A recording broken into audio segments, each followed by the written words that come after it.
When did you start thinking about community?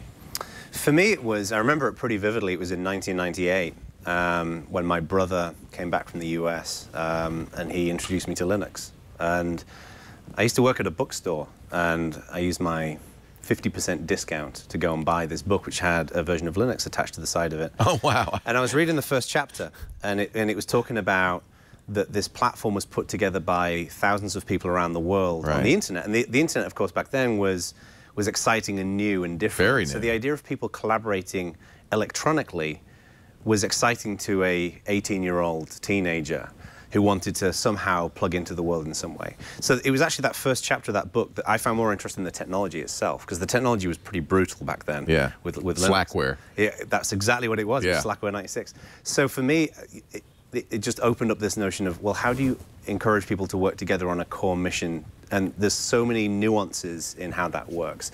And it just started a lifelong interest for me and trying to figure out what that looks like. I think I had that book because that's exactly when I first tried to install Linux, was from the discs in the back of that book. Seriously, you need you need a soldering iron and yeah, it was a lot of luck. I want to use a stronger word than problem. Challenging is the right word. Challenging. Yeah. Yes. And yet, it's amazing because I don't, Linux wouldn't exist if it weren't for the internet. Open source in general probably wouldn't make a lot of sense without some means of people collaborating globally. Yeah, exactly. It's interesting. In the work that I've done, I've spent the majority of my career working in open source, and one of the things I was excited about going to XPRIZE was to really kind of explore a new area of community and kind of get out my comfort zone. And one of the things that's kind of shaken out of that is I've developed my own philosophy of the opportunity of what a community is, which is, when we get people together and we've got a shared mission, a shared ethos, and that can be Wikipedia, it can be an open source project, it can be activism. It can be TWiT. It could be TWiT, it could be 3D printing, whatever it might be. Yeah. When people have got access to the tools and the knowledge they need to succeed, it's incredible what's possible. And it has an impact far greater than any individual.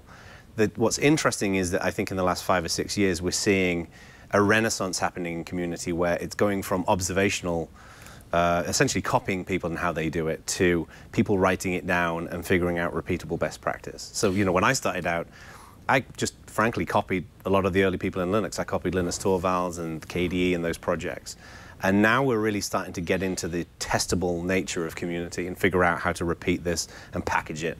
This is what I want to know.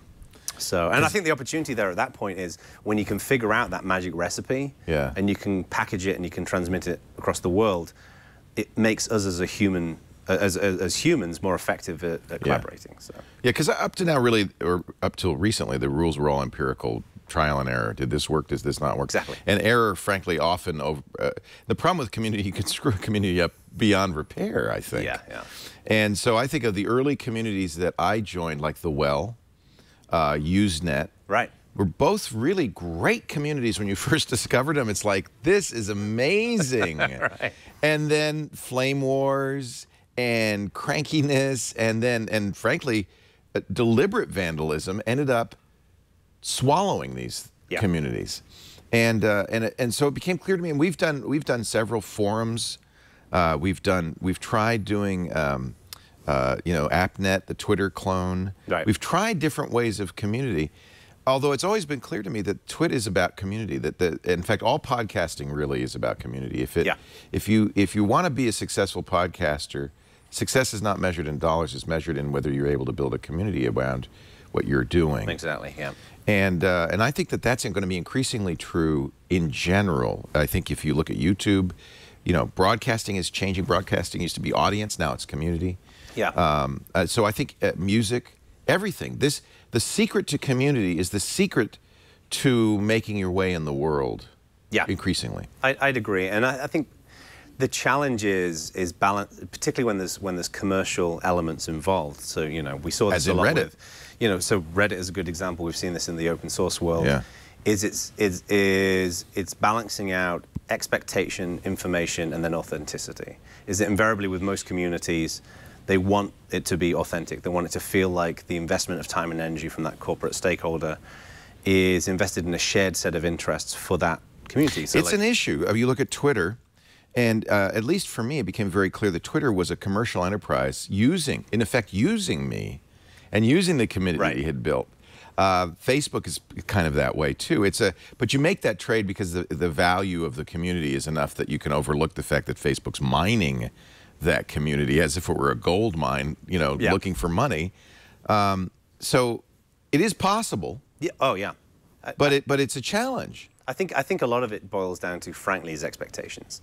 Is that when you before you go in. Before you go in. This is one of the things that we struggled with in Ubuntu, was we went from, you know, back in 2006, we were a typical Linux distribution. We pulled in lots of other pieces of software and packaged it into a single system. And as Ubuntu changed and got into the mobile phone world and into the tablet world and things like that, the projects shifted to being focused a little bit more on app developers and a little less on the platform itself. Yeah.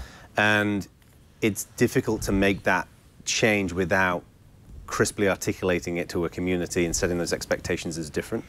Because invariably you don't realize what you're doing when you're doing it. So